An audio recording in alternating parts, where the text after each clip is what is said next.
Here with head coach Todd Shulenberger, heading into the final game of the regular season, second half of the Boeing Apple Cup.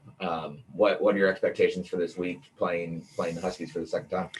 My expectations are to come out and compete for a win, and it comes down to this game here at the end of the year, and got a great Washington team, and we had an okay weekend, missed some opportunities, but this group is hungry, and I thought I had a great practice the last 2 days, so we're really excited about this game Friday night. How is it having to play a team for a second time in the season? You've done it once already this year with Utah, but now for the first time playing Washington in two times in a season. That's a good challenge. I mean, two great teams, and one at their place, one at ours. That's the difference between when we played Utah, both were at our place, so we get a chance to play them at our place now, and we'll have a great plan. They'll have a great plan, and expect to be a very good game. What do you think the team learned from that first game playing in Seattle, playing against UW? I mean, I think the learning aspect is grown now, not necessarily at the time of that loss, because, I mean, we were out for 4 games before that game. So we weren't in rhythm, weren't in stride. So we're hoping that was part of the issue. Again, UW deserved to win that game. They did. And but we were a little bit out of sync. We were just coming back, feeling ourselves after the COVID pause. So we're back in rhythm, coming off, again, a win and a tie this past weekend. And, we got a good plan. We'll be ready. Offensively, you had a little bit of struggles before heading into last weekend. This past weekend, scored 4 goals, 4 different scores. What do you think that meant for the team and how? Well, it's good to get back on the scoring track. I mean, we didn't really have an offensive production at UCLA.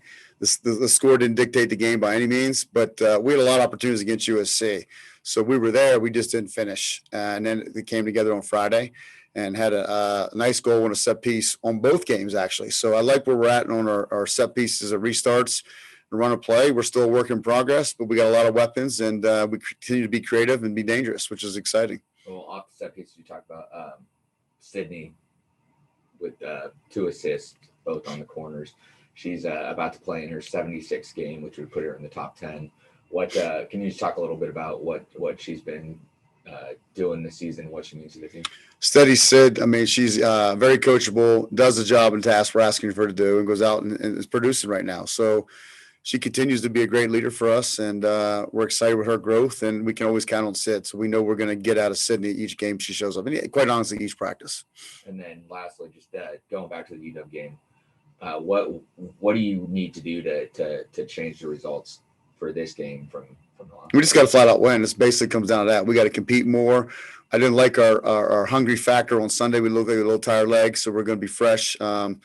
It's win or go. It's win or lose. I mean, if you win, you're in. You lose, you're out. So there's no sugarcoating anything here. We got to come out, and the Cougs will be hungry, ready to go Friday night. Well, and then lastly, I guess the Pac-12 as a whole. What do you think of the conference this season, and then heading into the NCAA tournament? Well, again, I still think it's the toughest conference in America, regardless of all the setbacks each team has gone through. It's gone through everywhere across the country. So whoever survives this conference to get out will make a deep run. Somebody will make a deep run in this conference. This conference is that good. I know it's up and down. It's all around, but so is everything else right now. But the teams that survive and get to the tournament in this conference will make a run, because that's how good this conference is. I guess I do have one more question.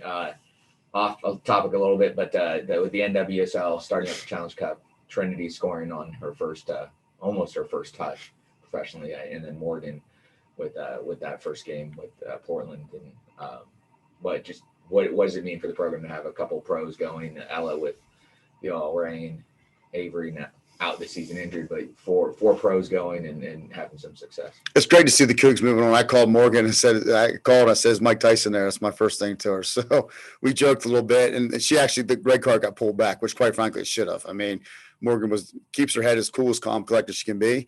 And I'm proud of her for sticking up for herself, but also backing off and know what the right thing to do. And then Trinity, what a great goal. I mean, a ball over the top. The goal is what people are excited about. I'm more excited about her first touch, 2 goal, and then she put it away. So great for those 2 kids. And Ella and every Coug that's going up there and playing in that environment. It's great to see, and I'm happy to be somewhat part of that.